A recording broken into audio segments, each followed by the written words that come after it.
Summertime Saga is the most popular video game on Patreon. Why is it so popular? And what has caused it to lose almost 8,000 subscribers over the last 9 months?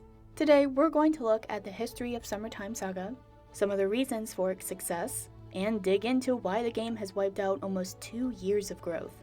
Summertime Saga was one of my first reviews ever back in February of 2021. Of course I was going to cover it. It was the most successful adult game ever on Patreon. Heck, it was one of the most successful anythings on Patreon.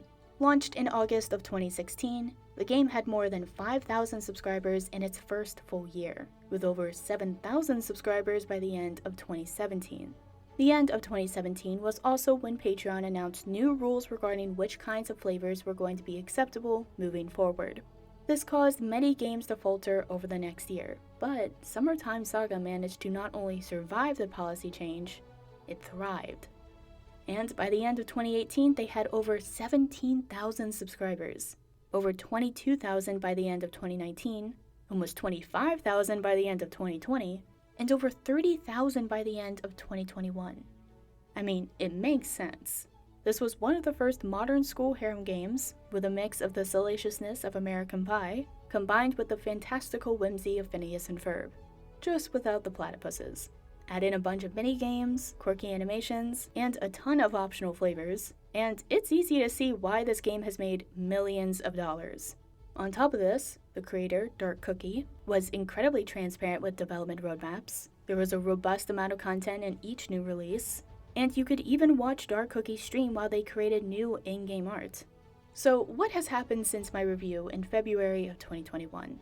While there were technically 4 releases in both 2021 and 2022, the only release that contained any real amount of new content was in March of 2021, with each subsequent update being either a small number of scenes or bug fixes. The March release gave us the beginning of the grand finale of the main story, but we really haven't seen much since then. I understand that the focus has been on the behind-the-scenes technical improvements, but there is a reason that the subscriber numbers peaked at almost 33,000 in February of 2022, and have dropped every month since then. I think all of us want to see a satisfactory completion of Summertime Saga soon, or at the very least we want to see a roadmap and timetable to completion. Nothing would make me more excited than to see that and the announcement of a new game. Now, it could be that this technical overhaul will invigorate the fanbase, but as the recording of this video, Summertime Saga has lost every subscriber that it had gained since August of 2020. At this current rate of decline, Summertime Saga is well on its way to returning to its 2019 numbers. How many more months will fans wait? How many more subscribers can Summertime Saga afford to lose? This game remains one of the must-play experiences in our industry, and I highly recommend it to everyone. It could be that this tech update will take this game to a whole other level, but you know what would help solidify Summertime Saga as one of the best adult content games ever? Finishing. Until next time, no shaming, just gaming.